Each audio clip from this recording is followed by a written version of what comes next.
if everybody's okay, and when Mike Galimi's ready to tell me to, well, whatever background he's got, whatever we can start. Yeah, let me, I'll text the streaming guys. Hang on one second. Okay. Or just, Tony, go live. He'll send me a text when it's live. Okay, we're good, Frank. Thank you. Call the meeting to order. I'd like to call our first Finance Committee meeting for the budget of 2021, 2022. And we're going over our city budget. I'd like to thank, first off, our budget director, Heather Mowat. She did a wonderful job. Mike Mahoney and every department head. Of course, Mayor Palmieri. They put a lot of work in this budget, and I'll tell you what, the city's looking good at another 0% tax, another 0%, no tax increase this year. So I'd like to start with, I think the first guy in there is Michael Mahoney. If possible, we can start with him, if Heather is okay with that, and we'd like to go through your budget, Michael. Okay, so we'd like to start on page 19 of the expenditures as it relates to engineering. I don't know if there's any specific questions for Mike. I don't know that there's anything within at least this cost center that's new or unique.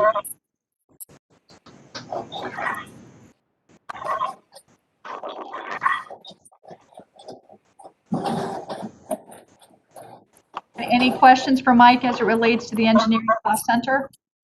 Yeah, I had one question, Michael. Hi, Mark.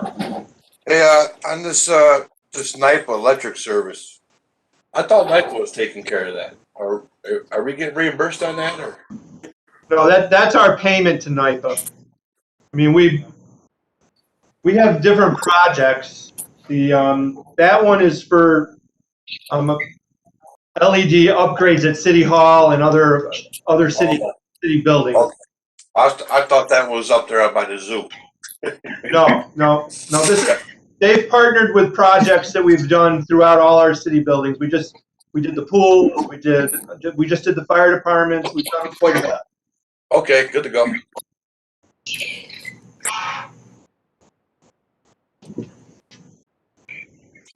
Any other questions on the engineering cost center? Okay, next up on page 20, we have Dpw Administration. There again, nothing really unique this year that stands out. I don't know if anybody has any questions as it relates to this cost center. It's just slightly above $1,000 more than it was this time last year.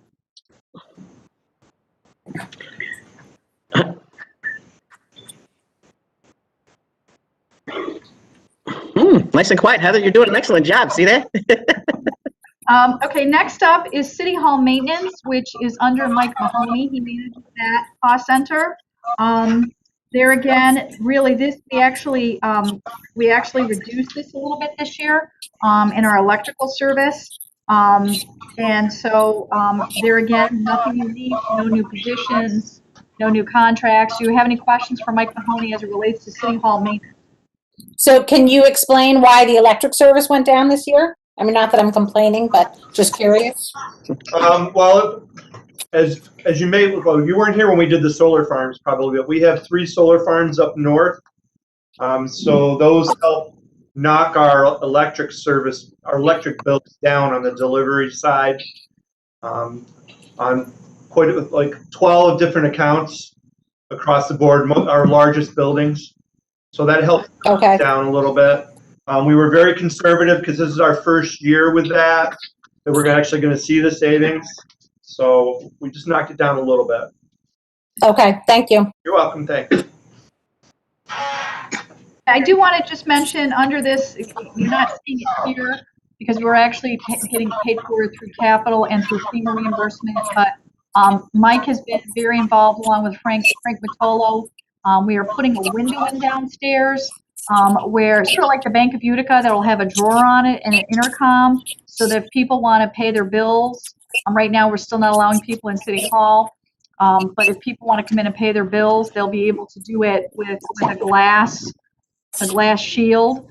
That will be going online sometime soon. So Mike's been involved with that. But If there's no more questions, we'll move on to facility. I have one more question, sorry. So why are the wages staying exactly the same?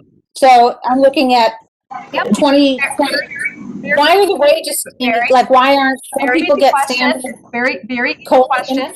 Our CSEA contract expired, and therefore, until such time as there is a updated negotiations and a contract, the wages will not go up.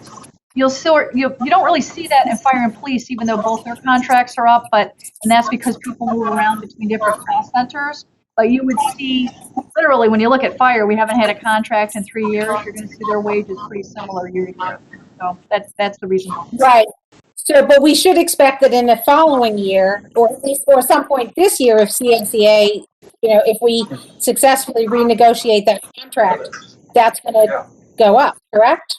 Their wages are going to go up. If we're able to come to an agreement this year, yes. Right. Okay. All right. Thank you.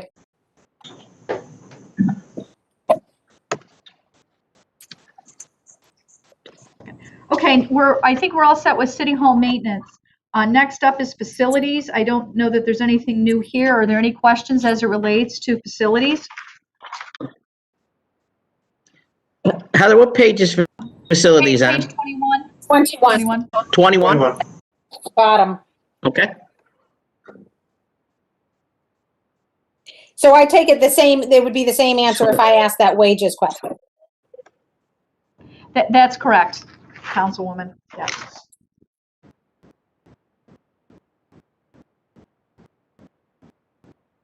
Okay, any other questions on facilities for Mike Mahoney? Okay, we're on to page 22, DPW Central Garage.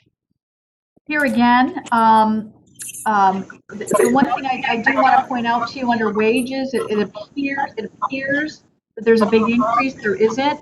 Every year in April, there's a recanvassing of positions between sewer and DPW and street cleaning, and so people move around. You'll see an increase here, but you'll see a decrease later on.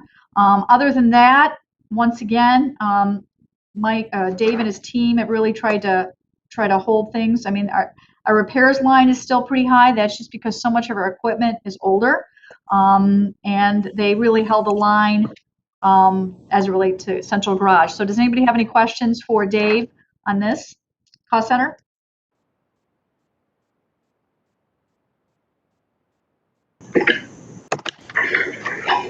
Okay.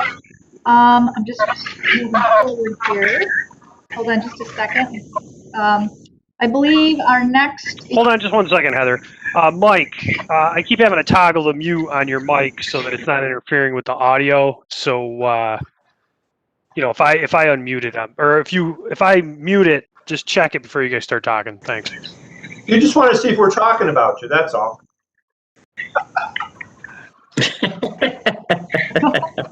Okay, on to page 34. 34, we have our sign shop. I thought there was an increase here. No, I guess there isn't. No, there is not an increase. We actually see a decrease in the sign shop. I know that there was a request. We did reduce it a little bit for additional supplies. I think we're talking about that a little later in the budget. We're going to be looking at, trying to really update our street signs. We always, Dave's department's always out looking at stop signs, yield signs. So I don't know if there's any questions as to the sign shop.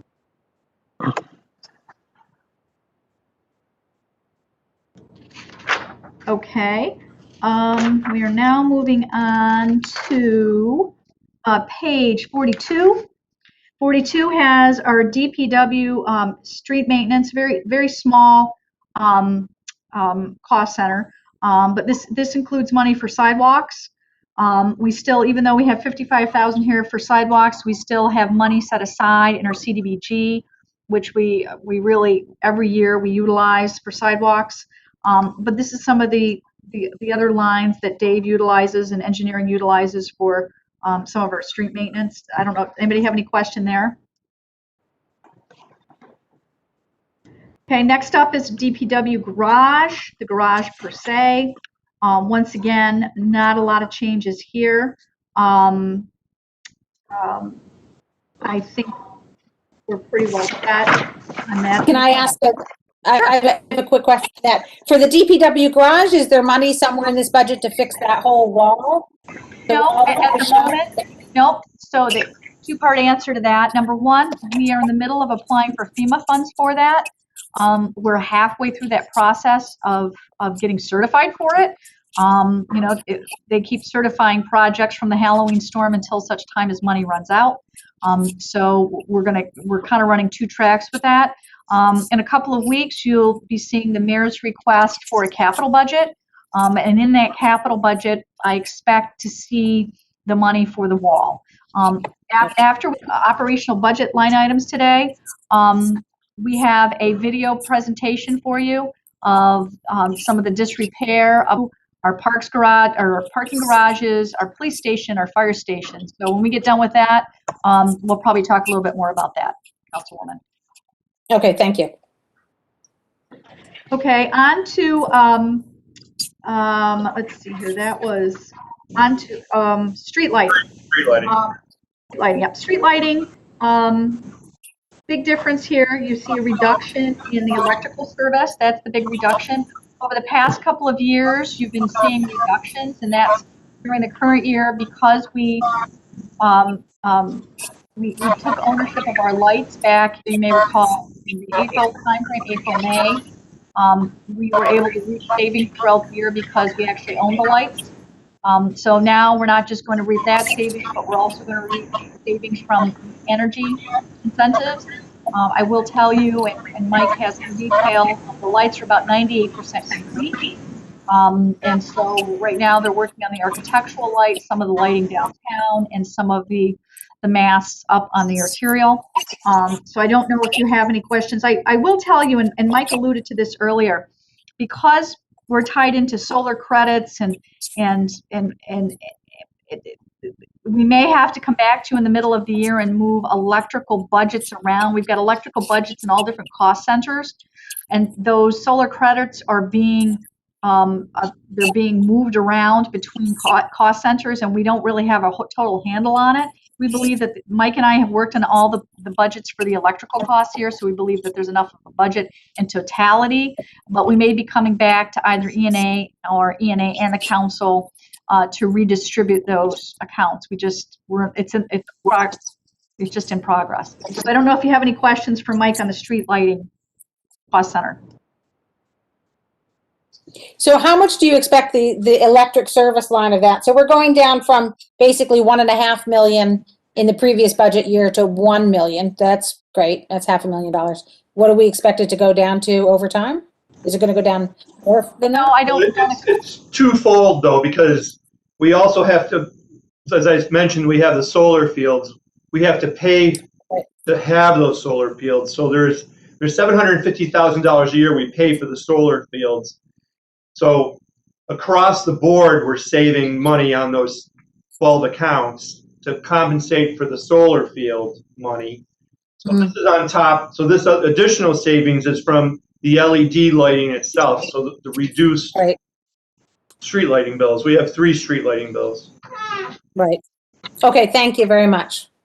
Okay, any other questions as it relates to the street lighting cost center? Okay, we're going to go to page 44 of expenditures. Our parking garages. This is just operational expenditures. I don't know if anybody has any questions for Mike as it relates to parking garages.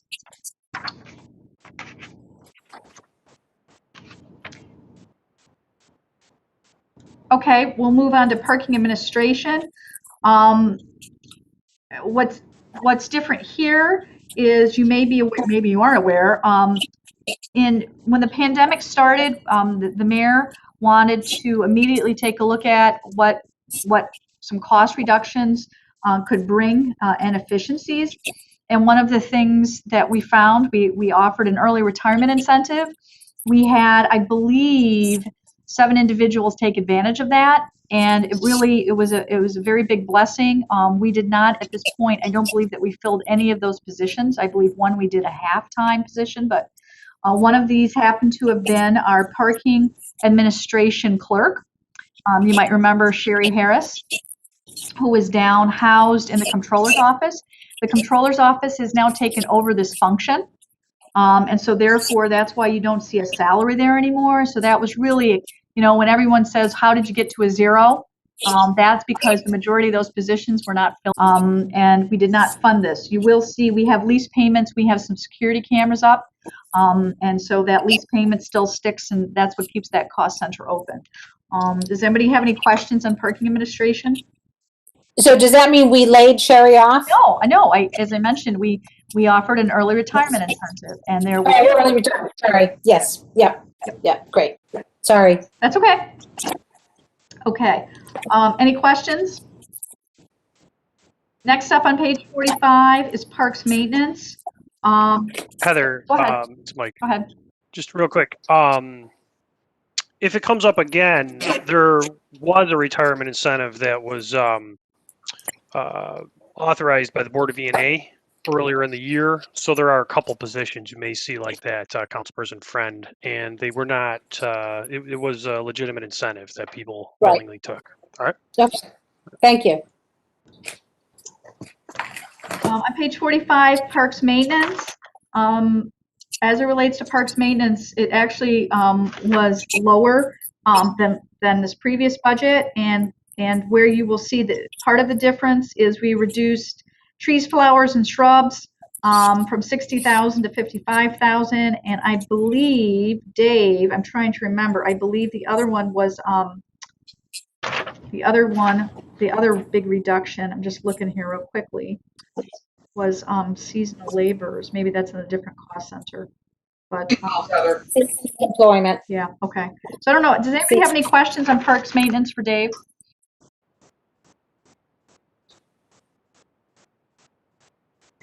Okay, we'll move on to the next cost center on page.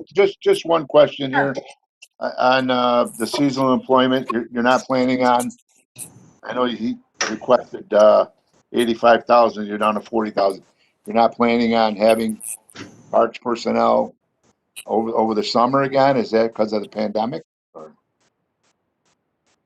Yes, most as the pandemic, but also we may end up getting the green team again, which is used federal funds, which worked out the same way.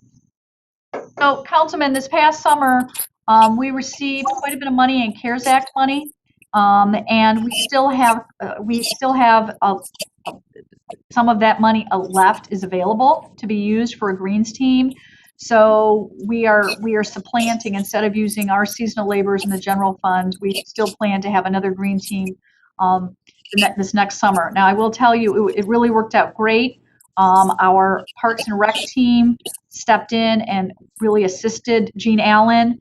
They did everything from painting hydrants to using weed whackers, and really got out there in our parks and really assisted our parks team, as well as providing jobs for college-age students, and I believe also high school students.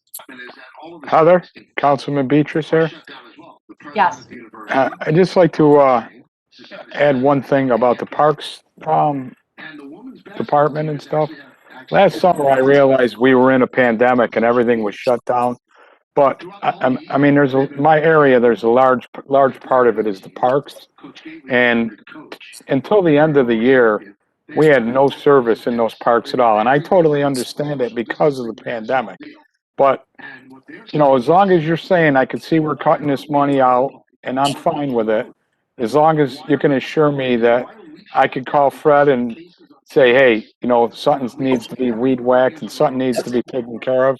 Because Proctor Park last year, quite frankly, and I'm sure Councilman DeBrango will agree with me on this because he walks that area along with Councilman Williamson, was a disaster until later in the summer when Councilman Williamson and they did get some kids in there working. So, I mean, I'd like to see us be on top of things in the spring before these weeds and trees and everything get totally overblown.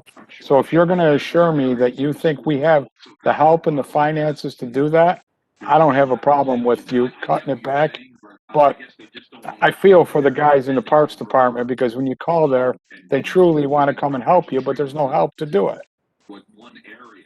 So two things on that, Councilman. We agree with you. The mayor agrees with you. He became very frustrated on several occasions about what you're mentioning. Two things. Number one, we didn't use any seasonal employment last year at all from the general fund. It was simply from CDBG or the CARES Act money. We did that simply because we really didn't know where we were going to be. Our sales tax was still tanking in July. So, we do leave 40,000 there, and we do intend to have the green team back in. The mayor this year has decided he really wants to focus. He always focuses, but he's going to be more focused on curb appeal. That's his big theme for this year, is curb appeal, with so much going on in the city. So I think, Dave, I don't know what you can add to that to kind of help the councilman understand as what kind of a change we're going to make this year versus last year.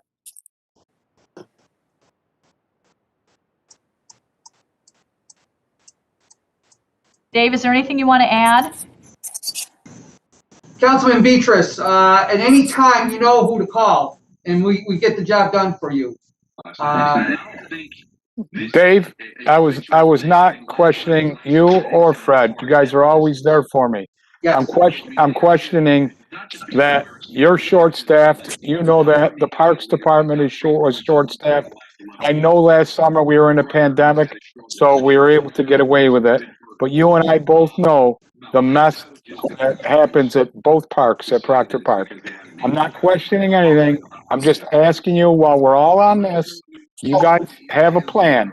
So we're going to take care of the park, and we're not going to wait till August until everything is overgrown to go in there and try to take on a task that if we started it in May or June, you wouldn't have that problem in August. That's all I'm asking. You guys know what's going on. I agree with you, but you also know what I'm talking about. Yeah, I want to add one thing. Is there a time frame when the summer help has to start? Does it have to start after the school period ends or something, or can we get them started earlier, and so we don't have to catch up later? That's all I'm asking. Is there a time frame that we have to kick in this money or this help for the green team? In the past, when we did seasonal help, we had two different scenarios. We had the youth summer help, which had to wait until school closed. And after that, then we had to go to unemployment service to get people, which would make it even higher budget amount because they have to pay a certain rate.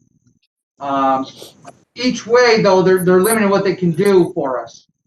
So, and these guys work in groups. So that's why during COVID, that's why the reason we didn't redo anything with them, because they'd work in groups. But knowing what I'm hearing this evening about Proctor Park, we could also work with our partners with the Conservancy for more maintenance in the park. They have some bigger plans this year. So I will put the feelers out and make sure that we can get things done. As long as Dave's mic is still on, turn it back on. I have another question. Just to go back to the trees, flowers, and shrubs, which we're reducing by 5,000 this year. Is that just in the parks? It's not the trees in the city in general? That line is for trees throughout the city. It's also our herbicide and pesticide program for the parks and throughout the city. And some other miscellaneous items.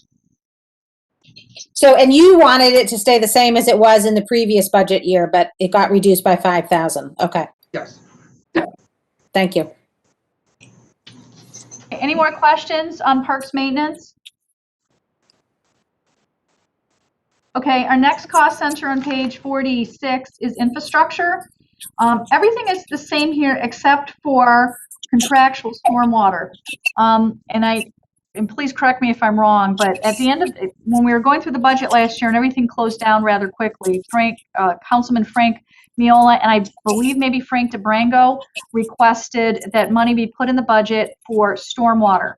The mayor tried to assure the council that we would continue on with repairing stormwater, which we did. We had some capital money left over, which was borrowed for that purpose several years ago. And we were able to get quite a bit of work done in North Utica. Actually, it's something up on Floral Drive and in South Utica. We have a couple of other small projects that, we're looking at. The mayor will be meeting with the town supervisor of New Hartford. They have isolated several opportunities that perhaps could help South Utica in New Hartford. So I don't think that this money has been dedicated anywhere yet, per se. I know that there was a concern about white birch that's been expressed to the mayor on several occasions. So he wanted to make sure that this funding was put in as a placeholder this year on behalf of Councilman Miola. Throw Any Pond Lane questions? in there, please. Throw Pond Lane in there. Thank you. Okay. Any questions for Mike on infrastructure? Yes, I have one question regarding all the work that you guys did in North Utica and in my area. You did a wonderful, wonderful job. Spent thousands and thousands of dollars on it. And I believe, Mike, I'm not sure if we talked about this. What are we going to do about this as far as maintenance now? I know you weren't going to do this every year, but are we going to go back like every 2 years? Because, Well, you got to understand how much money the city outlaid too. It was probably over 200,000 that we laid out to go through and do all the creeks and ravines up through there. Obviously, anytime we get a major storm, we're going to go out and we're going to investigate and check to see what we've done and how it's holding up. So we'll definitely pay attention to it. Stephanie did a fantastic job for us, and she'll pay attention to it. She doesn't want her work to go for naught. Right. So we'll keep up with it. No, my only concern is, like you said, they probably haven't been done in 20 years. You spent probably 200,000, and if you let it go for a while, I would just think, and like I said, you're the engineer, I would think if you did it every little time, it'd be a lot cheaper than waiting a big time and having to go in and do it all over again. But Well, just, whenever you can do it as you go. But I mean, obviously, there's two things that happen in these. You get vegetation that grows up, so obviously that's a hindrance. And then you have a storm that brings all sorts of crap into the waterways. So right. But we'll pay attention to it and see how it goes. Okay, thank you. Most welcome. Any other questions for Mike on infrastructure? Okay, we're on to the bottom of page 46, playgrounds. Here again, I don't think that there was much of a change over the previous year. Does anybody have any questions for Mike or for Dave, excuse me, on playgrounds? So wages are actually going up by about, it looks like about 10%?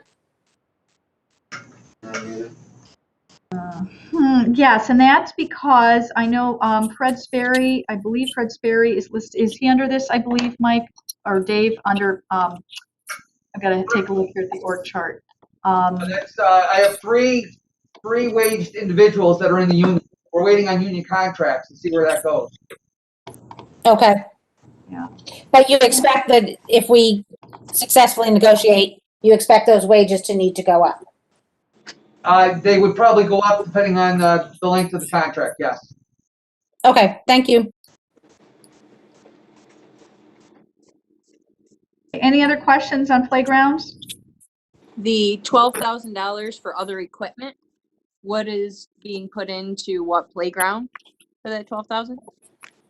The 12,000 for other equipment, that goes to all our playgrounds throughout the whole city. It's usually the vandalism of our swings, to buy seats, new seats for them, whether they're handicap seats or child seats or adult swings. Basketball nets. If we put the basketball court nets back up this year, if the governor allows us, we'll have to be buying some new basketball backstops. So we got a variety of issues that we can spend that money on. Thank you. I have a question, Dave. Okay, Councilman. Since we got the tree inventory, have we submitted our application for Tree City USA? We have not. We have not yet because we have to select a tree city board, and we've been talking to Phil Bean from the Conservancy on that to help us out. We've had some discussions, but it really hasn't gone anywhere yet. Okay. Any other questions on playgrounds? Okay, moving on to pools, which is under Dave also. Pretty much the same here. I mean, we really didn't spend much this year. There were some things we did have to spend. You know, we're waiting to hear if we're going to be opening our pools this summer. But as we, you know, you may recall, we put quite a bit of capital money into a couple of our pools about a year and a half ago, 2 years ago. So hopefully we won't have too much in the way of repairs. Any questions for Dave on pools?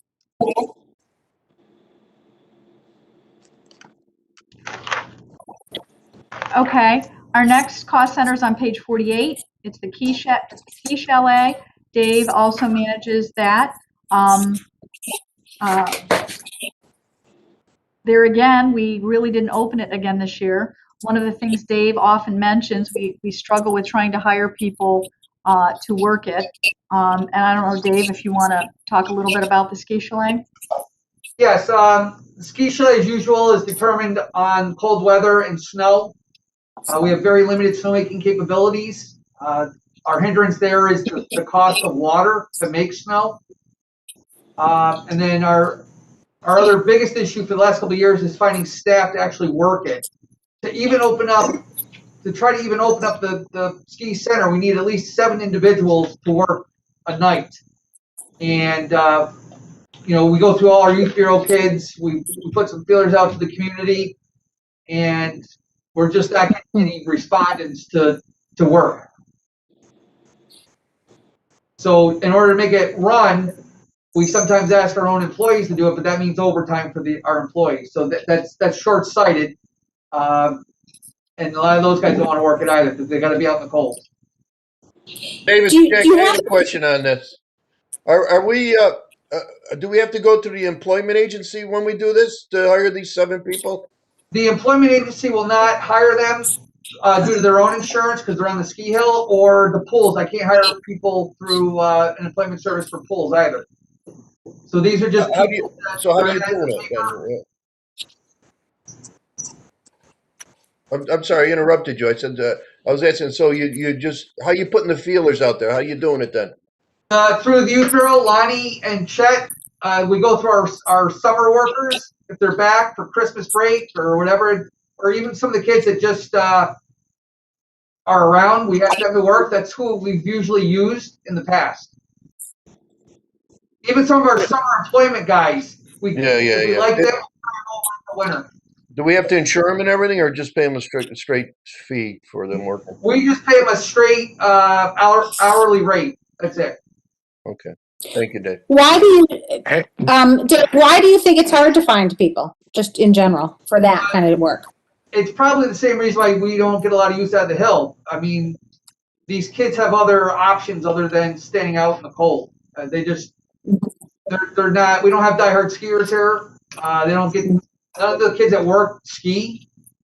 That's not like in the past when we had people, and we don't really pay that much either. I know. When I was 16 years old, I used to put the people on the chairlift years ago. Hey, Dave. Hey, Dave. This is Councilman Bingo, you're Beatrice. going to be on my list then. So. Dave, this is Councilman Beatrice. Can you just fill me in on a couple things?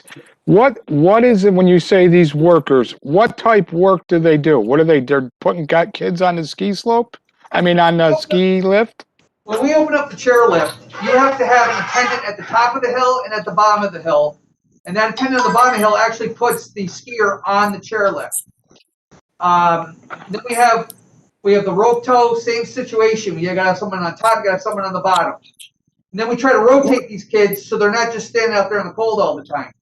Okay. So, not that they're doing a lot, but they're there for safety precautions. Right. Sure. And that was going to be my next question. Do you need to have somebody with safety qualifications there also? The state mandates that only one person on that shift has to be safety conscious, have to be a safety CPR guy. Our staff is there, and that guy is certified to be there to run the lift.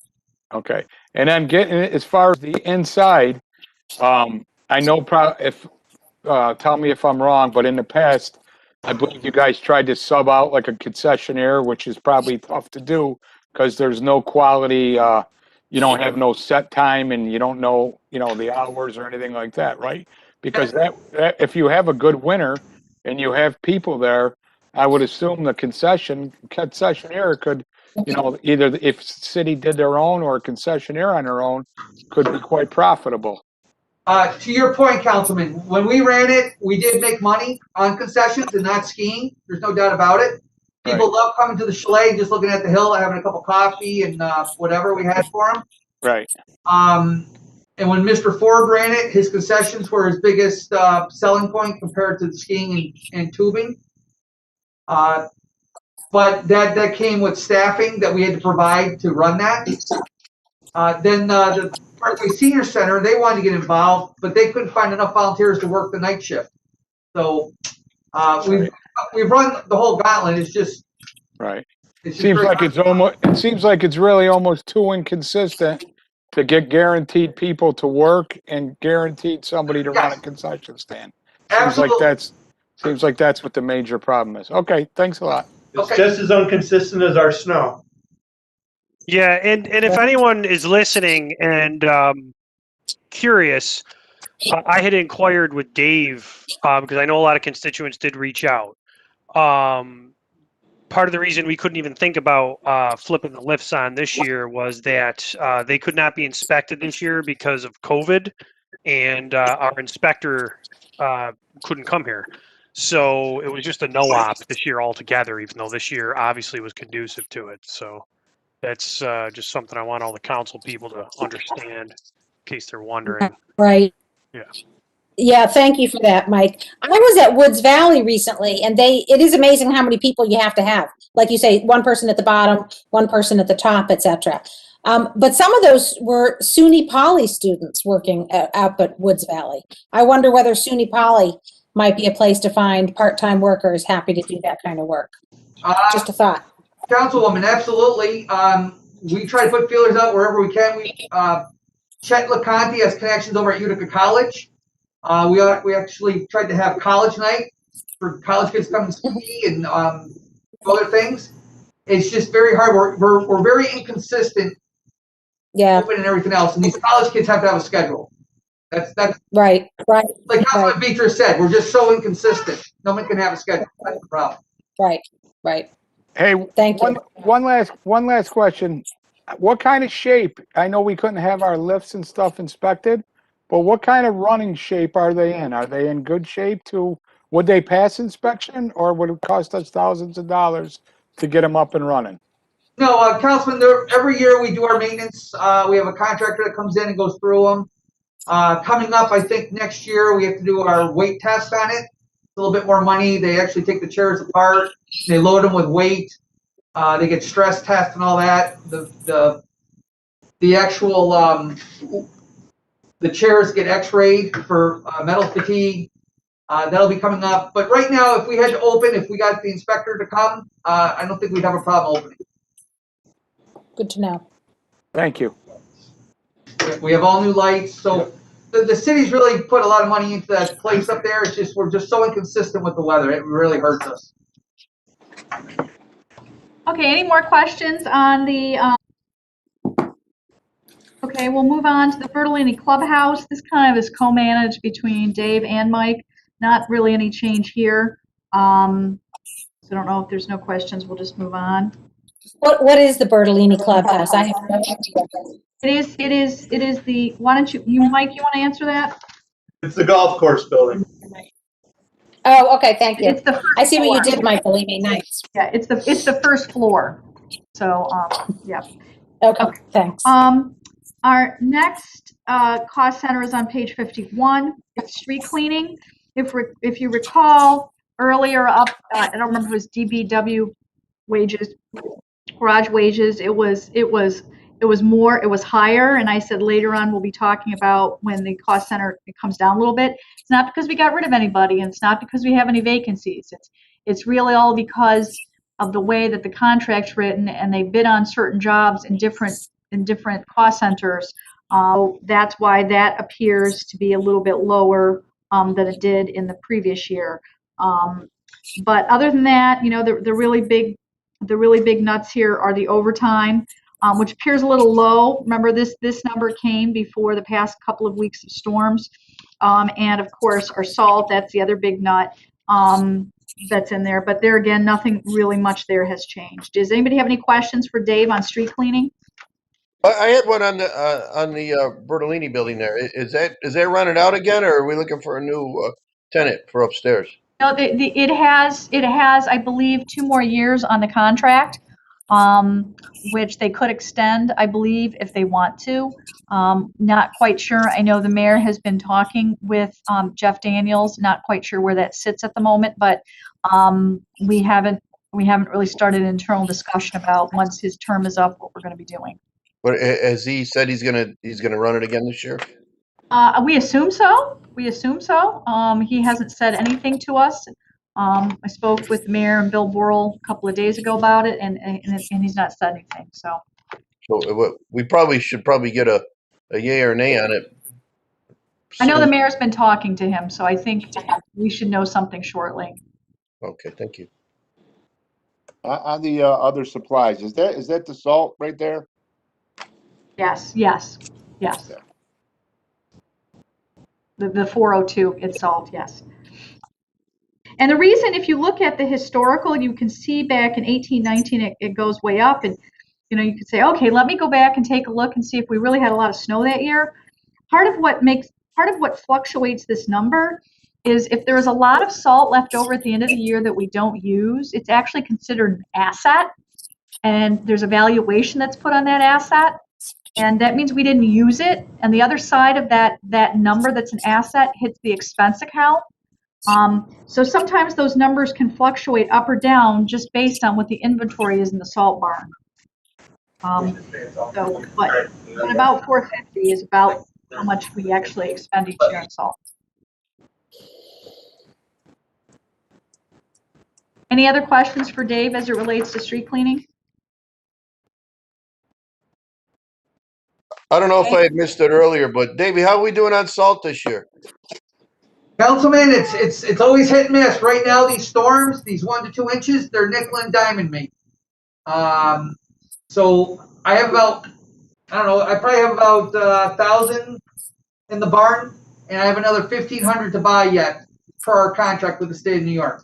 Does it appear if everything remains the way it is now, we should be okay then, or are we going to have an additional expense through E&A? March is very unpredictable. It's usually when we get our bigger storms. If you remember a couple of years ago, that's when we had Stella.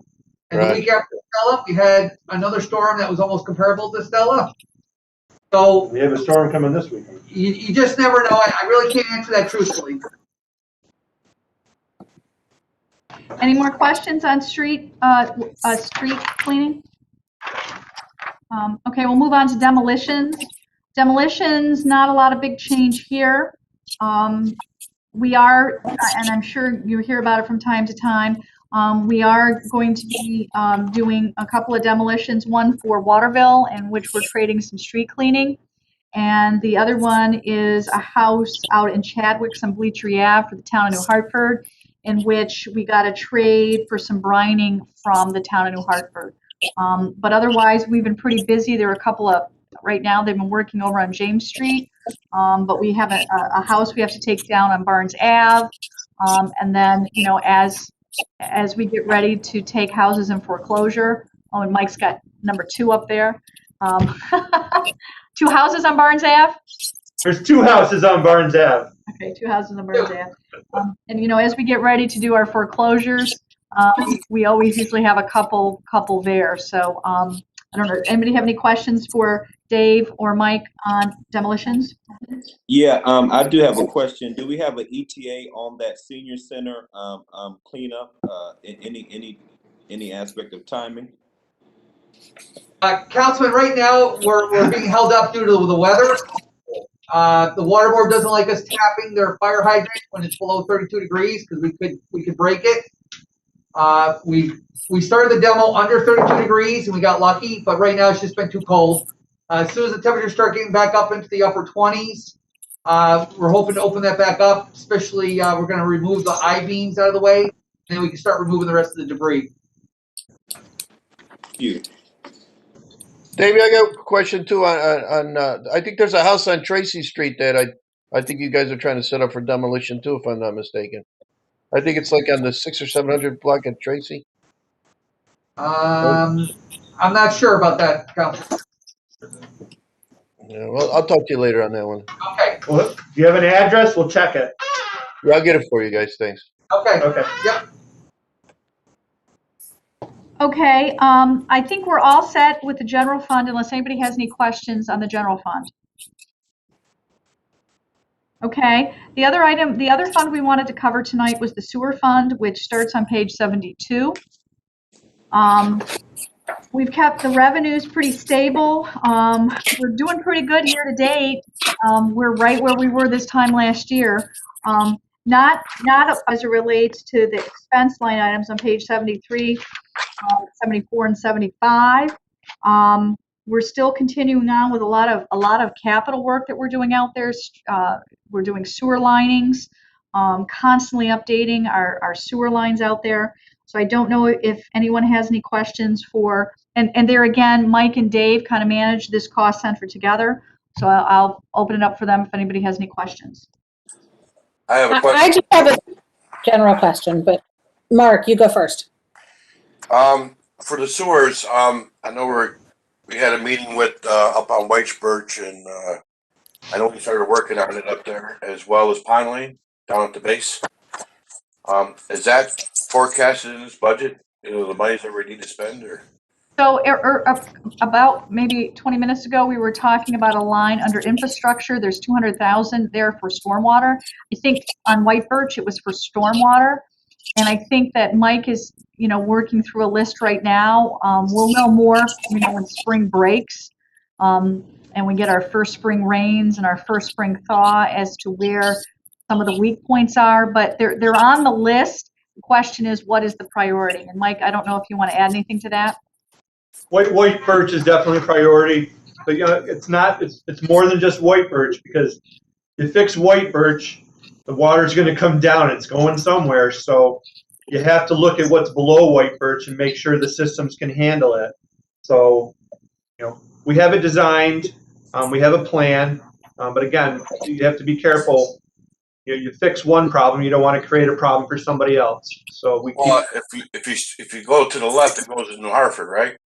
Yeah, it goes through New Hartford, but it comes back. It's not to us. All right. It comes right back to Utica, so we're the bottom of the hill. How about Pine Lane? Pine Lane at the base, Michael? Pond Lane's a problem. We've looked at increasing capacity underneath the road on Albany. To do that, I have to shut that road down. I don't know. I don't have a total plan for that yet, but we have been talking about it. Thank you, sir. You bet. Okay, any questions on the sewer fund? I just have one small one, Heather. I noticed that our rents are going down. Is there any reason why we may need to adjust our rate to make sure that the monies that we use for our capital plan are enough? Or do you think that we're okay this year? So right now, I've been working with Mike Mahoney and Debbie Day on trying to estimate debt expenditures going forward. As you may recall, there's quite a few EFC projects going on, which are there's some part grant, part loan. Then they turn into a long-term bond, and so when I got hired, we were right in the middle of all that, and so. Some of it, Debbie Day was really fantastic. She was able to turn what was supposed to be a loan into a grant. At this point, we're okay for this year at keeping the sewer rate increase at 0. But in future years, we may see an increase in that. I really don't know. I'm working on that. As some debt comes off, other debt goes on. I'm in the middle of trying to forecast that. I just don't have it at this point, simply because the work hasn't been done yet. So, that's my struggle. Thank you, Heather. Thank you. Any other questions on sewer? Okay, that kind of concludes the operating budget classifications and cost centers that we had for tonight. But in speaking with Councilman Miola, we've had some questions as it relates to debt. And I know that I sent my memo out to you rather late today. You might not have had a chance to review it as it relates to paving and what paving would cost us over time. In reviewing that, you know, in the next couple of weeks, we'll be providing a capital plan to the council and asking their consideration for borrowing. In the meantime, Chris Lawrence, who's from our planning department, has spent some time at the police station, various firehouses, our parking garages, our DPW garage, and in here in City Hall, and has done some photos that we'd like to show you tonight. We also have online with us Mark Williams, Chief Williams from the police department, Chief Ingersoll from the fire department, and of course Mike and Dave, who handle the other areas here tonight. So we wanted to, Mike Galimi has been kind enough. We delivered a thumb drive to him earlier today, and he's going to be now just running through some pictures with you. And we'd like to start, Mike, if we could, with the police department. Okay. Okay. As you may recall, when the hospital project was announced, there was some discussion about building a police station. About a year and a half ago, the mayor commissioned a study as to approximate what a new building would be. We looked at a couple of vacant lots in the area, and if the state possibly could help us with that. There was some interest at one point, that was before the pandemic, that the state may have some money available. I think that's not the case anymore. But just to give you an idea, a basic new police station would be around $40 million. So the mayor, you know, is now kind of focused on what can we do, at least for the short term, to get our police station back into good working order. And so we're gonna run through some pictures here. Chief, is it sharing? WebEx was like kind of half crashing, and then all of a sudden everything started working again. It's sharing. It's sharing. Yeah. All right, beautiful. Tell me when you want to keep flipping through here. Yeah, so we'll just kind of go through these, you know, maybe 30 seconds on each one. There, that's the first one. And Chief Williams is on the line. I don't know if he wants to add anything, but this was basically somebody that didn't know anything about the police station, Chris Lawrence, going down there and being rather surprised at some of the conditions that he saw. And so I see Chief Williams has unmuted, and I'll mute myself if you want to go ahead with the pictures, Mike Leamy. Mm-hmm. Hi, Heather and everybody. I'm with Captain Don Sinkway. He went with Chris Lawrence yesterday to go through our immediate needs with the police department. What you're looking at is the prisoner entrance to our Sally Port. What we are having a problem with the Sally Port area is that that area is sinking into the ground. The foundation is weak, and it needs to be solid, some type of solution to make it solid again, so we don't lose that portion of the building.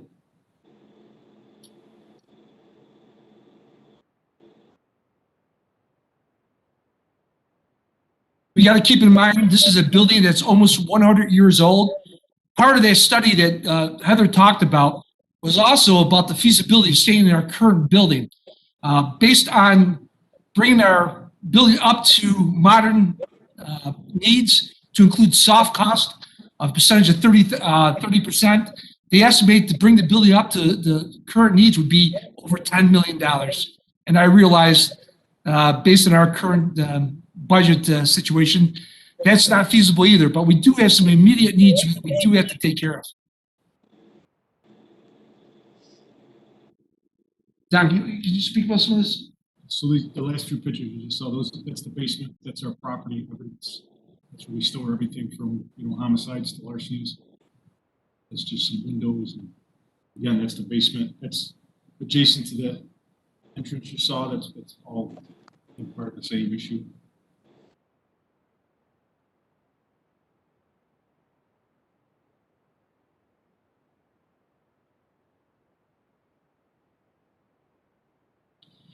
Part of the assessment that they did, the feasibility study, they also said that there would be plumbing issues that need to be dealt with as well throughout the building, as well as HVAC issues in the department. So the pictures only show a portion, really what needs to be done, but these are our immediate needs. So as Heather's aware, our water bill is quite extensive down here at the PD every year. We're trying to figure that out. So a lot of these plumbing fixtures would need to be updated to toilets and sinks, things like that. So that's why some of these pictures are displaying these. Some of these toilets are, old, I guess from the 60s maybe.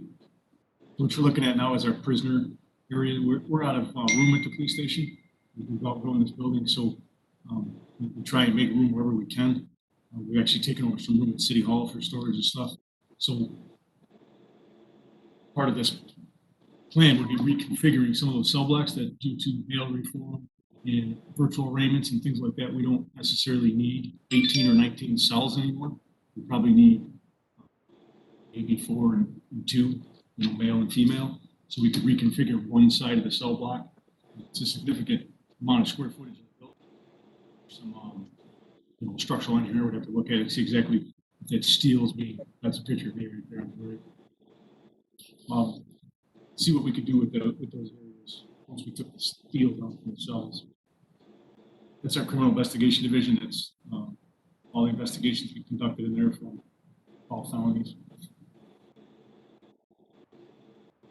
It's the skylight on the second floor that needs some serious attention very quickly, I think.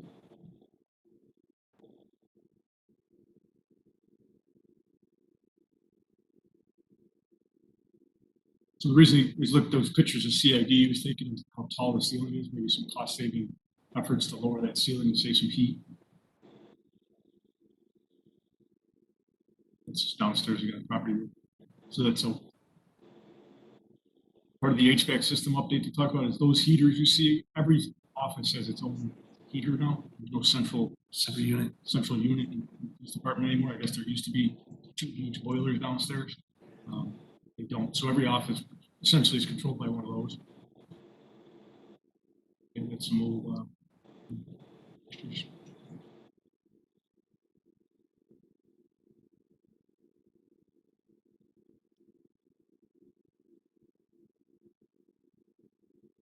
It's the prisoner entrance, the inside of it. Second floor bathroom. No heater in the cell block. One thing these pictures, I think we looped around at this point. yeah, one of the things the pictures we weren't able to take pictures of is the roof, and obviously that needs either replacement or repair as well, because that's where we're seeing some of our water damage, especially when it's critical because it's a lot of the water is leaking into our evidence room where our ID people work, and it's concerning that you may compromise evidence. So I guess, what part of the reason we wanted to show you these pictures is that, and I spoke to the mayor at length today because I was not here. A decade ago when the mayor became mayor, his total focus at that point was trying to save jobs in our police and fire, because we had a negative fund balance, and trying to do the best that he could, because we were literally bankrupt, fiscally bankrupt as a city. And he went to work on trying to get that fund balance increased and wasn't able, the plows were in terrible disarray. We didn't have newer police cars. And so he got our staff what they needed to do their jobs, and the buildings they came second. And now we need to get focused on these buildings. We're going to move on, Mike Galimi, to the fire department, and Chief Ingersoll is on the line. Hi, and talk a little bit about that. But that's, we're going to be coming down with capital plans. And this all kind of goes to the paving discussion, which we can get into after. But if you want to go ahead, Mike and Scott, Chief Ingersoll. Hello, everyone. So we're going to go through some pictures of a couple of the stations. Right now, the fire department has 7 facilities. 6 are active firehouses, 1 facility is at the Fire Academy on Bleecker Street. That picture right there is from Station 4 on Shepherd Place. Station 4 was built in 1908. Responded to about 2,600 calls last year. That's obviously that's the original bathroom with the original fixtures, a couple updated toilets. That's a dorm room where some of the firefighters sleep.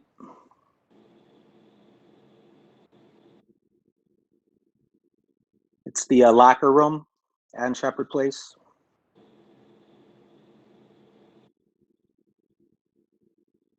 It's the apparatus floor at 1 Engine, 1522 Whitesboro Street.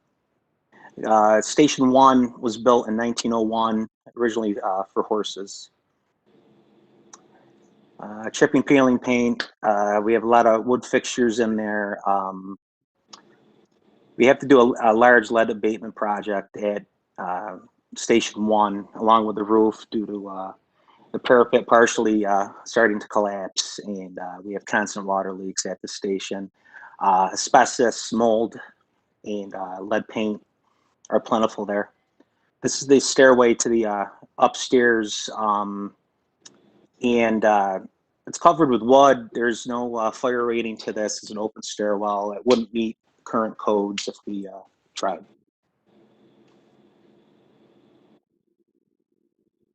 It's the bathroom facility at 1217 Park Ave, where the ambulances and 7 Engine are. Station 7. That facility was built in 1962, or it was put into service in 1962. It's one of the dorm rooms. Asbestos tile. That's the bathroom at 1 Engine on Whitesboro Street. There's no separate facilities for female firefighters at any of our stations right now. We've done our best to accommodate female firefighters, but obviously all of our stations were built before females really got into the fire service, and we have to work hard to get some accommodations going for our female firefighters. This is an old house watch area on Shepherd Place. We've had multiple water leaks. Now, Chief, I got to ask you something. Yeah. Yes. I worked in that place. Now we painted that up. Well, what happened to that thing? Okay, this is an old house watch, Frank, off the apparatus floor. Yeah. We had a pretty major water leak, and obviously some of the plaster's fallen down, and we haven't had the ability to get that repaired. I got a question for you, Chief. Mark Williamson. Yeah. This is actually for police and fire. Are the police and firemen, are they on a surveillance program, for asbestos and everything else on a yearly function test? Yeah, I could speak for the fire department. It's one of our testing that does go on for our physicals. Due to some of the lead paint situations in some of the firehouses, at some point we're going to have to start testing for heavy metals. Obviously, the lead dust becomes an issue as well. Councilman Williamson, from the police department standpoint, I know when we did renovation of the police department in the late 1990s, early 2000s, they did some abatement of asbestos back then. I don't know if there's been any testing since, but I can certainly check with our chief maintenance person, Steve Price. Well, just more for I'm kind of going off the military, but when we're dealing with asbestos and lead paint and everything else, usually we put the military individual under surveillance every year. Taking pictures of their lungs and everything else, make sure nothing's growing ahead of time instead of every 5 years. It becomes a yearly thing. I just want to jump in on that because practically every one of our buildings has asbestos issues in it.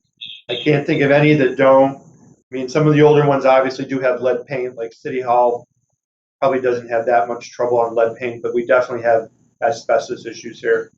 So we do have to properly do things whenever we, look at doing any renovations or anything else in any of these buildings.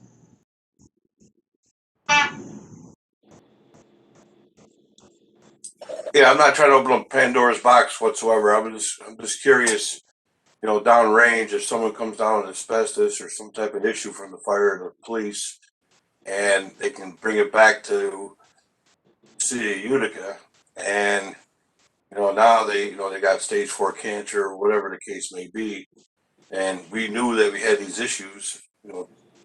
Now I'm talking 15 years down the road, 20 years down the road. Back then. Yeah, Councilman, one of the, the fire service right now, we have a couple of huge issues going. One is just the skyrocketing cancer rates with firefighters from their 30s to their 40s. One is to do with diesel exhaust fumes within the fire stations. All of our fire stations have a system called the Plime Vent. That system's now about 15 years old. We're trying to go for a grant to replace it. You know, our initial cost, we're right around $350,000 to replace all the systems and all the stations. But you know, due to lung cancer, other cancers in the fire service, due to smoke exposure, carcinogen exposures from the fires, we try to get guys decontaminated right after the fire. We've changed policies and everything, but you know, one thing that the COVID epidemic has really exposed is that we don't even have good decontamination areas in each of our facilities to adequately address what we were trying to do and how we want to adequately protect our firefighters day in and day out. And that's why I mentioned it, because, you know, maybe we need to move quicker on these buildings, on all of them. Maybe not during our time, but downrange time, because it might come back and bite us 20 years down the road. So that we did our due diligence, and you know, we're trying to, you know, do the right thing instead of, you know, I think past administrations over the years, I kind of said this the other day, is that they just pass things to the right, to the right, to the right, and eventually it's going to come to a roost, and that's where we're at now. So. Well, just a little background. The city back in the 80s bonded for a new firehouse for South Utica. They bonded something to the tune of $800,000.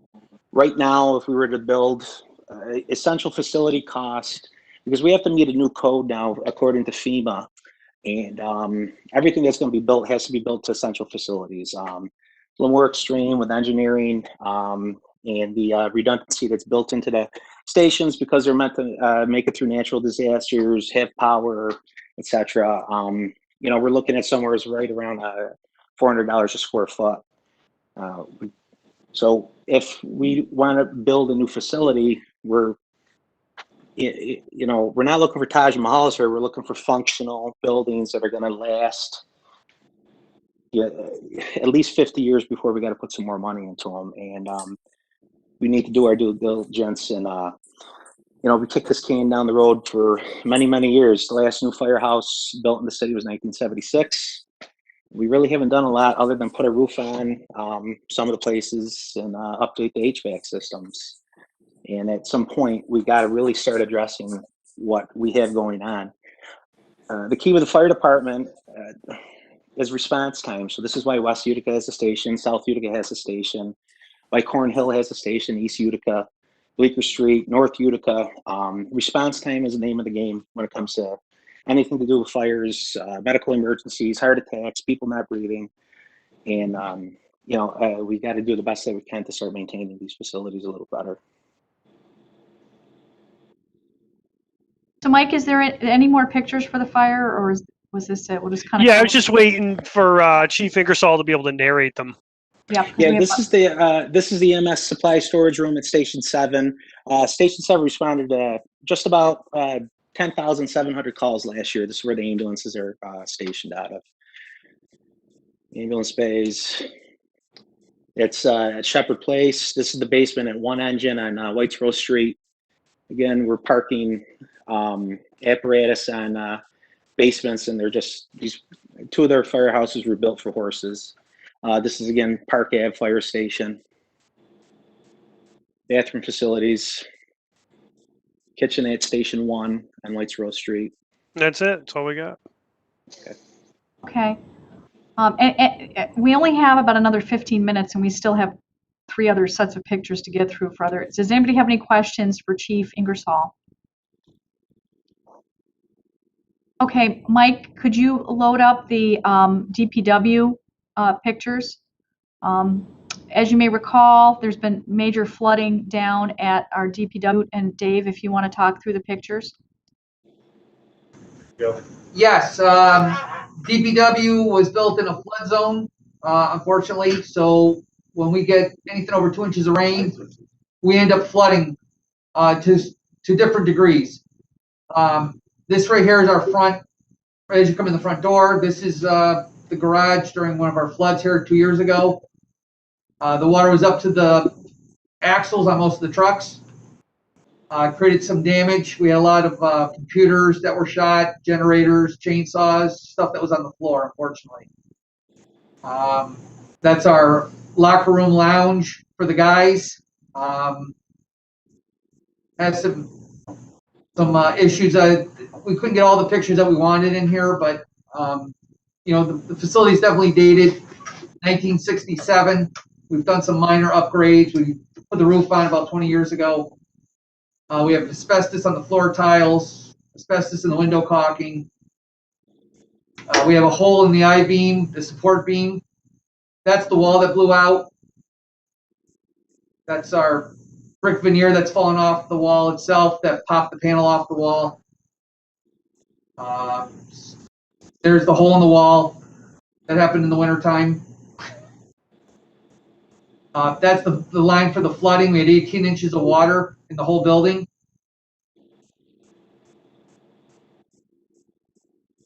You can see where the panel dropped. That's another picture of the panels dropping off the foundation. We've done the back wall. The north wall we've completed. The east, west, and south walls have to be done yet. They're all in the same condition. This was manifested more by the flooding that had happened. So the whole building has been compromised.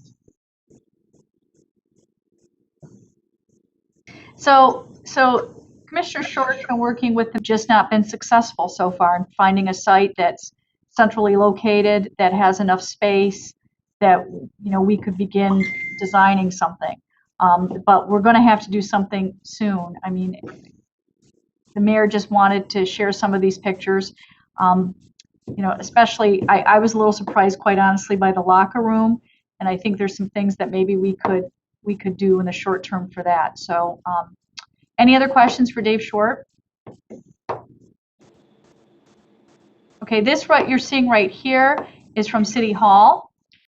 Mike, do you want to talk a little bit about this? Sure. This is the third floor of City Hall. So we've got the roof was put on 2002. It's a ballast roof.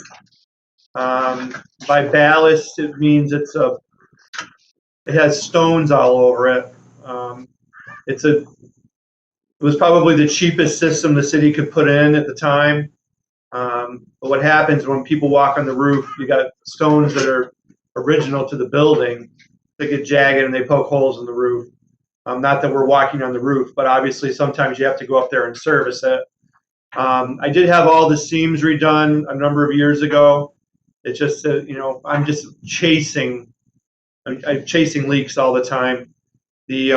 What happens is the insulation gets laden with water, and it may not leak immediately in the middle of a rainstorm, but believe it or not, when it gets hot out, that roof pours because the water boils and it expands and it all comes down, and it's just disgusting black water.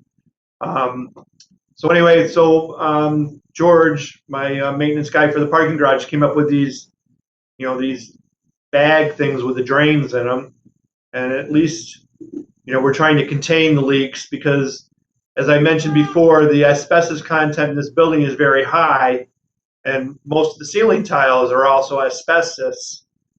So one gets wet and falls. I mean, we run the risk of having to close the building to take care of an asbestos issue.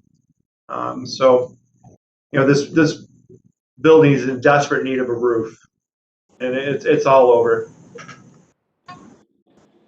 And along those same lines, remember that we have a tenant on the third floor that pays us $110,000 a year, roughly, Heather. yes. So, Yes. you know, I mean, we're upsetting the water board because a lot of these leaks are in the areas that the water board is.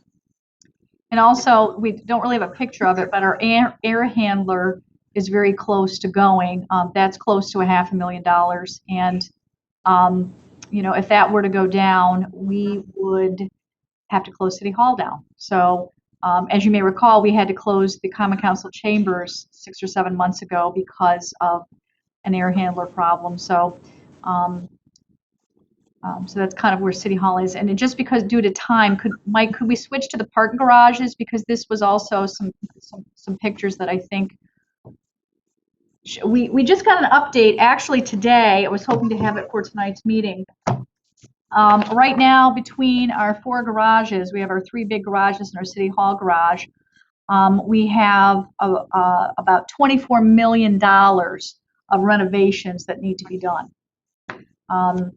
And that includes Kennedy Garage at $13.5 million, Washington at a little over $7 million, and Utica Place, which we just done a bunch of work at 1.6. Mike, do you want to kind of walk through a couple of these pictures?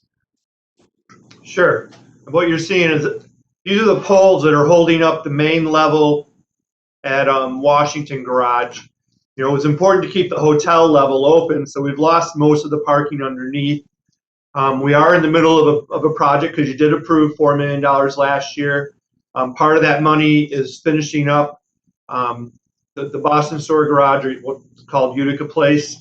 And then the other money is going to take care of the north section of the Washington Garage. So a lot of these poles will go away because the garage will actually stand on its own again.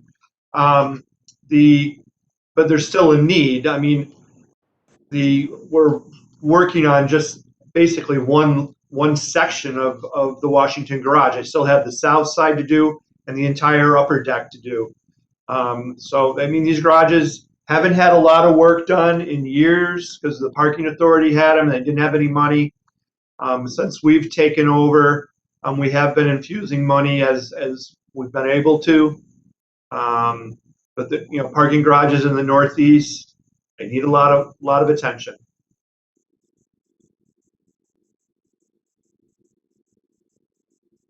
Right there, what you're seeing is it's spalling, where the concrete's falling off, because what you got to do to keep your garages in the best shape is keep the water out.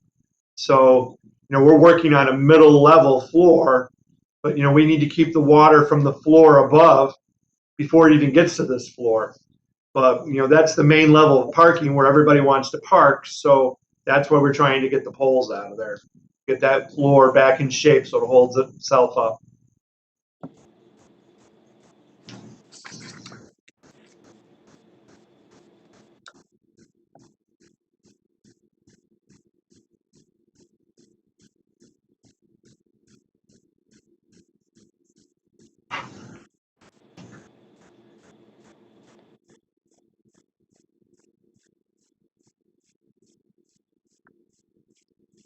If any of you have a chance to go through the garage that's behind the former Boston Store, the Utica Place Garage, you'll see that we've done quite a bit of work on it.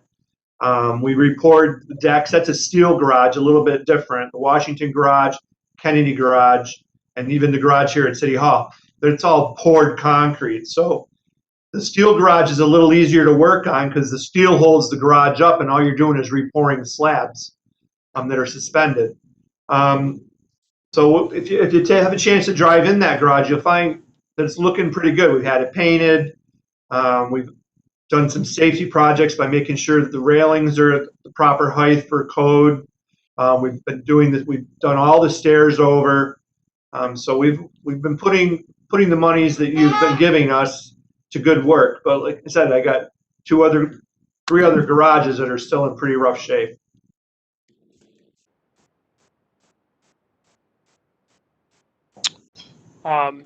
So, serious question, Mike. With Kennedy Garage, what do we have to do now? And which portion of how is that involved with the MVHS project at this point? I know we mentioned Kennedy Garage in our discussion now. Is part of that, I know part of that's still slated as that central utility plant. Well, the part that's the central utility plant is the part that we didn't own anyway. That was Mohawk Hospital. Okay. The problem lies is when that hospital opens, they need 300 spaces. The city is committed to giving them 300 spaces in Kennedy Garage, which holds about 450 cars. So that's going to still be completely under our purview. Yes. Yeah, okay. The garage is still ours. Okay. If you want to just run through the balance of the pictures pretty quick here. Oh no, I did. Yeah, we okay. in the front. Okay. Yeah. Okay. Yeah. So part of what we wanted to show you tonight, and that's part of why, and I know you probably didn't get a chance to take a look at my memo earlier today. Over the past decade, we fluctuated between right around the average of about $50 million in debt out of the general fund. And what we've shown you tonight isn't something that needs to be done in a decade. All this work needs to be done relatively soon. And when you pile all these things together, you're probably talking close to $50-60 million. That's pretty much what we owe today. So when the conversations occur about paving, part of what the mayor wanted me to share with you tonight is that we do have these other needs, and he's very passionate about the road construction, the road rehabilitation in the city of Utica. But and you can see here, Mike is kind of posting what's here. You can see where we have our debt payments. I have it in the boxes. We have debt payments, and then what we're borrowing for the year. And the last box, we just haven't come to you with a borrowing yet. And so if we were all of a sudden to borrow that kind of money, that'd be great, but then our debt payments would go up astronomically, and that hits our general fund tax rate. So, as you were discussing paving about a month ago, this is just something we're asking you to take into consideration. We're going to come to you shortly with a capital plan and try to figure out what's the best course of action here because of the needs that we do have. And I know there weren't very many questions. It was a little surprising to me to see. I have a question. Okay, go ahead. Well, recently I read in the paper we're going to get $58 million from the federal government for infrastructure or for some help for COVID relief and all that good stuff, maybe to help out the city of Utica. Can we use some of that funding towards all these repairs? Is it legal to do? So the mayor did speak with Senator Schumer's office over the weekend. At the Senate level and at the presidential level haven't finalized that language as to how the funds can be used. Senator Schumer led the mayor to believe that it would have to be COVID related. Now, the question is, what is the definition of COVID related? We've been receiving some FEMA money for reimbursements for PP&E over the past couple of months, but the mayor was led to believe that they just haven't defined the language. It may include such things. I think Chief Ingersoll brought up an interesting point about decontamination areas. Could it be for lost revenues? All those things are in play, and they haven't defined it yet. And so, well, let me say this: we cut the capital funding last year because of the COVID pandemic. So if we could, obviously plead our case that we could have had $2 million more, to put back into the city. So maybe, hopefully, we could use some of that money that's coming in. Hopefully, we'll get it once it's approved, and we could use it for the infrastructure and help out at some of these costs. Obviously, it's still not enough, but at least it's a step in the right direction. Yeah, and that's a great point, Councilman.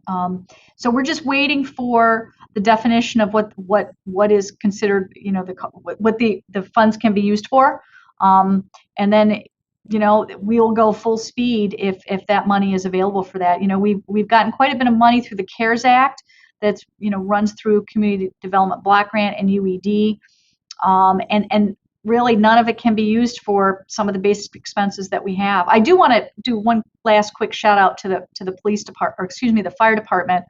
Early on, Captain Torsano realized that there was a way to perhaps lost revenues related to our ambulance, and he filed grant paperwork, and this was in April and May. And all of a sudden in June, we got a check for like $35,000, and we weren't even aware that he had filed for it. So we were really pleased. We were able to get several months of revenue for lost revenues for our ambulance, and we're very proud of Captain Torisano for isolating that. And so we're really trying to be very active of going after everything. But we wanted to show you this tonight because it's time that we do put some money into our facilities. And so, we'll be coming to you shortly with a capital plan. And as you mentioned, Councilman, we're awaiting to see what the federal funds are going to look like and what they can be used for. Hey, Heather. This is Councilman Beatrice. I just got, I want to thank you. You did a great job tonight. I just got one thing to say. The pictures you guys just showed us here are very, very disturbing to me. I'm relatively new in the political world. And for these pictures and these buildings to be let down to this level is very disturbing to me. Quite frankly, if you had people walking the streets and taking pictures of our streets, they'd be very disturbing too. And I agree with you that we need to put money into the infrastructure and fix this stuff, but this stuff didn't happen overnight. This happened over decades of neglect, okay? And I'm not saying it's anybody's fault, but to come to us and say, I agree, we need to put money in our capital budget, but we need to put money in our roads too.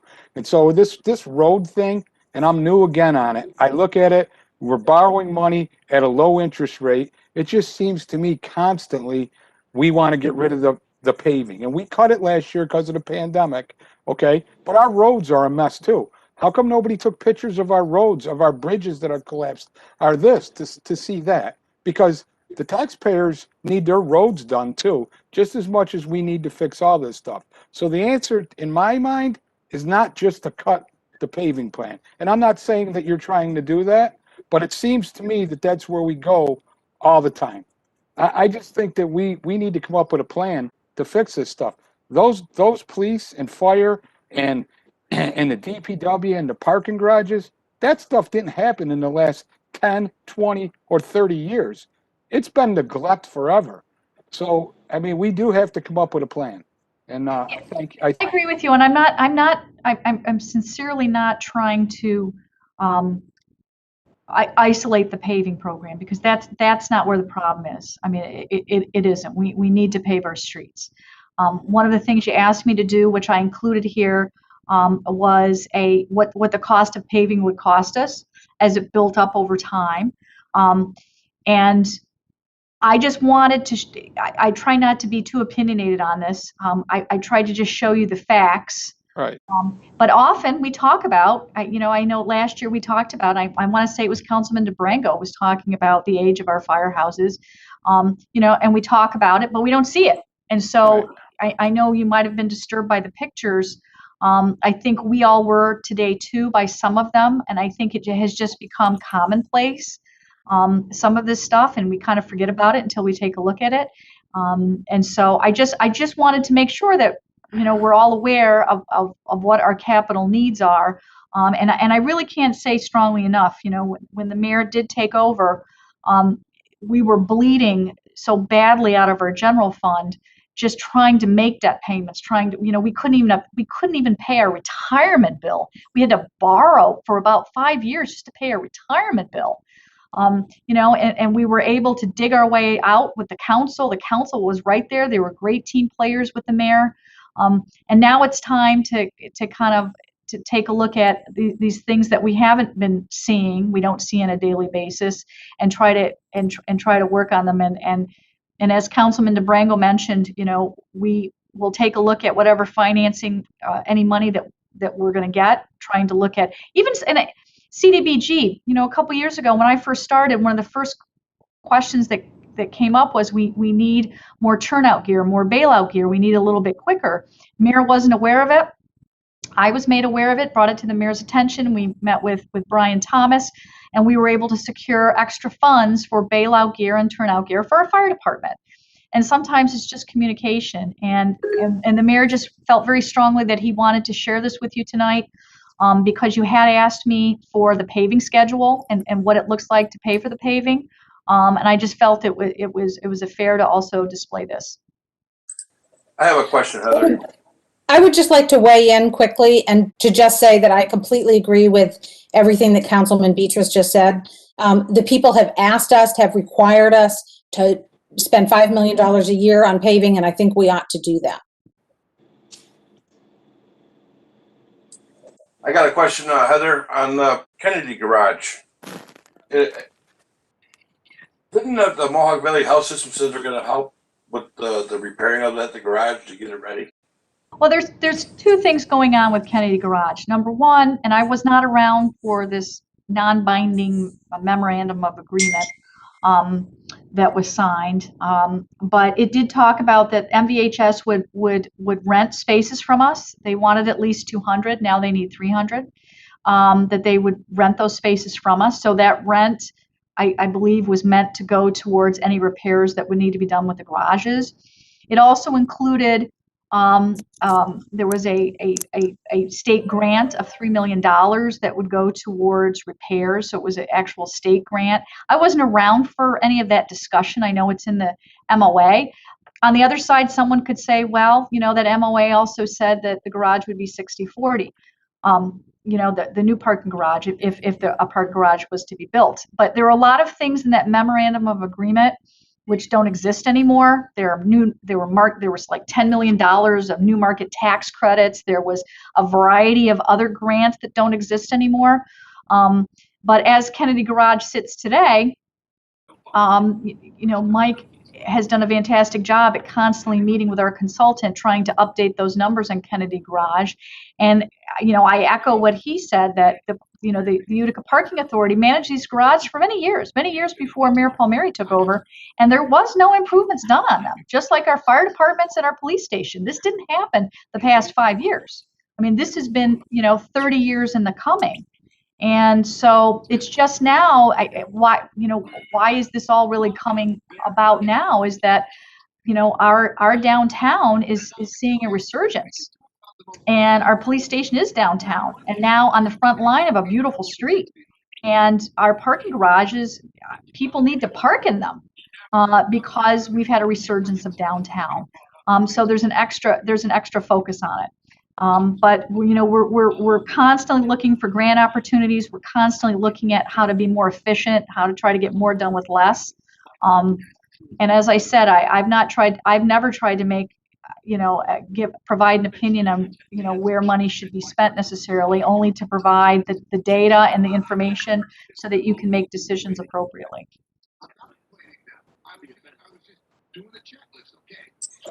Okay. Any more? Yep. Okay. I don't know if there's any more questions, but that's all we had for tonight. Mike, I'm not sure if you got a text from Frank. His computer's down. So I didn't get a text from him. He's trying to reboot it.